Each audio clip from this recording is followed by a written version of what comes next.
Hello everyone, আসসালামু আলাইকুম। আজকে আমি আপনাদের সঙ্গে শেয়ার করব টাঙ্গাইলের বিখ্যাত মাটির চুলার রুট পিঠা। তো চলুন শুরু করা যাক। প্রথমে আমি আধা কেজির মতো গরুর মাংস নিয়েছি। এখন আমি একটি কড়াইতে তেল গরম করে এতে দিয়ে দিব জিরাটা বাদামি রং হয়ে আসলে এতে আমি দিয়ে দিব তেজপাতা, এলাচ, দারুচিনি। এখন আমি দিয়ে দিব পেঁয়াজ কুচি। পেঁয়াজটা ভালোভাবে ভেজে নিয়ে এতে দিয়ে দিব আদা বাটা, রসুন বাটা, জিরা বাটা। এখন এগুলো ভালোভাবে ভেজে নিব।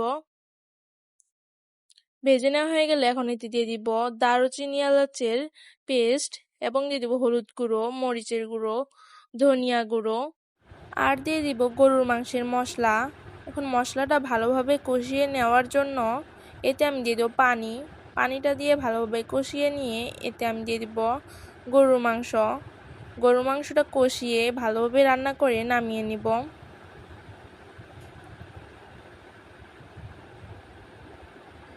এখন আমি একটি মিক্সিং বলে নিয়েছি চাউলের গুঁড়া। এতে আমি দিয়ে দিব জিরা বাটা, আদা বাটা, রসুন বাটা আর দিয়ে দিব পেঁয়াজ কুচি, মরিচের গুঁড়ো, হলুদের গুঁড়ো, ধনিয়া গুঁড়ো, দিয়ে দিব স্বাদ মতো লবণ। এখন সব কিছু ভালোভাবে মিশিয়ে নিব। মেশানো হয়ে গেলে আমি এতে দিয়ে দিব রান্না করে রাখা গরুর মাংসের তরকারি আর দিয়ে দিব গরম পানি। ভালোভাবে মিশিয়ে নিব। যখন এরকম একটা পাতলা ব্যাটার হয়ে আসবে তখন আমি একটি কড়াইতে তেল গরম করে নিব। তেলটা একটু বেশি পরিমাণেই নিব। তারপর এই রুট পিঠার ব্যাটারটা দিয়ে দিব।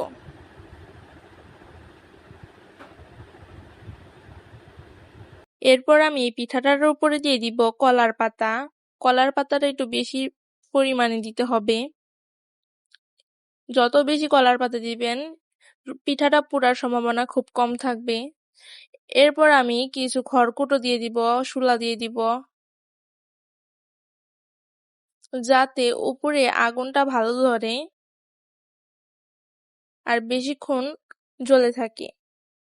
এরপর আমি দিয়ে দিব গরম কয়লা। গরম কয়লাটা দিয়ে ভালোভাবে আগুন ধরিয়ে দিব উপরে এবং নিচেও। যখন এগুলো 4 ঘন্টা রান্না করার পর পুড়ে যাবে তখন আমি এটা উঠিয়ে নিব।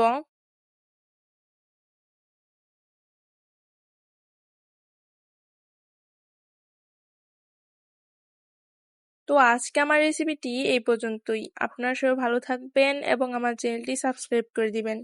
আর আমার ভিডিওগুলো কেমন লাগে অবশ্যই কমেন্ট বক্সে জানাবেন।